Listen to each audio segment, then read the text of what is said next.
To break this down further, we want to bring in national affairs correspondent for The Nation, John Nichols.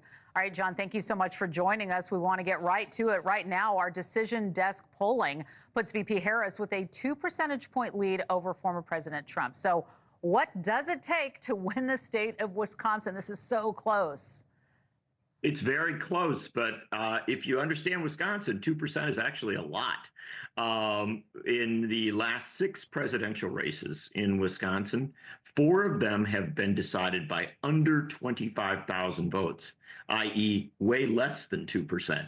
So in the kind of complex politics of Wisconsin, Harris has an advantage at this point. And obviously, Donald Trump is trying to cut into that.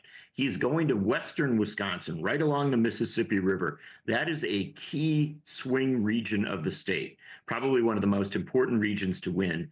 He'll be in a town called Prairie du Chien in southwestern Wisconsin. It's a very small city. It's not a place where, that's comparable to where you often see candidates.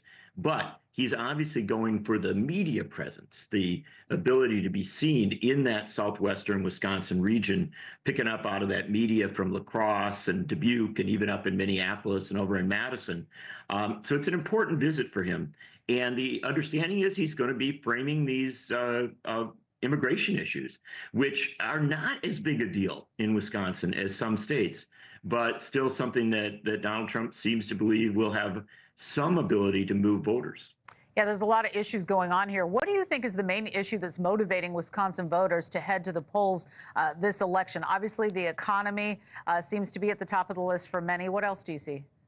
Well, you're right. The economy is number one. There's simply no question of that. But Wisconsin has a unique economy because Wisconsin is a historic major manufacturing state.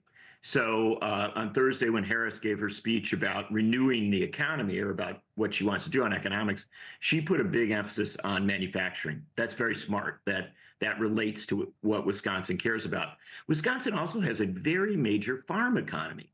And so what I will tell you right now, neither of these candidates is sufficiently talking about the farm economy and about rural renewal.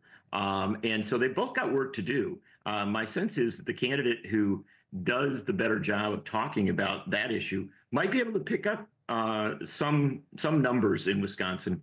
And then the one other thing about Wisconsin that is a big deal, Wisconsin has always had a real deep commitment to education, and that's funding of rural and urban schools. And so an education emphasis in Wisconsin actually does a little more, perhaps, than in some places. It's one that, not that other places don't care about education, but it's one that Wisconsinites really put a priority on. Wow, that's really interesting. Thank you for sharing that. VP Harris now is proposing tougher border restrictions during that visit in Arizona. I want to ask you about this, looking to build on President Biden's emergency order.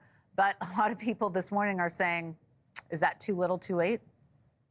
Look, to be honest with you, the border issues play very different in Wisconsin and in the upper Midwest than in some other places. And it doesn't mean that they aren't a concern. They are, and many of the ways that it's framed are relevant.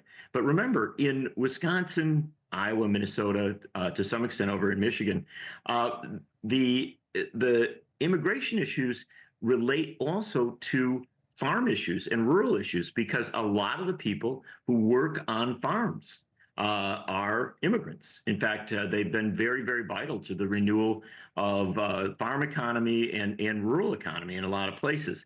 And so how you talk about these issues matters. And I think that Harris and Trump both obviously put a lot of emphasis on it.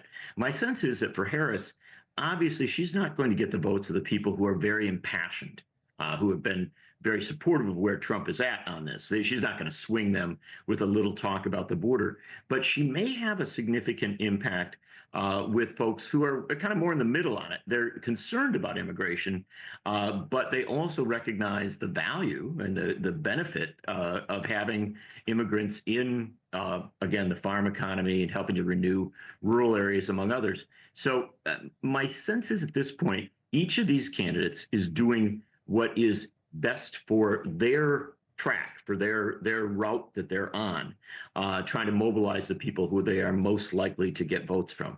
So I'm not sure how it's going to play, whether it's going to benefit one or the other tremendously. Thanks for watching. Go to joinnn.com to find News Nation on your screen. And don't forget to click the red subscribe button below to get more of News Nation's fact-driven, unbiased coverage.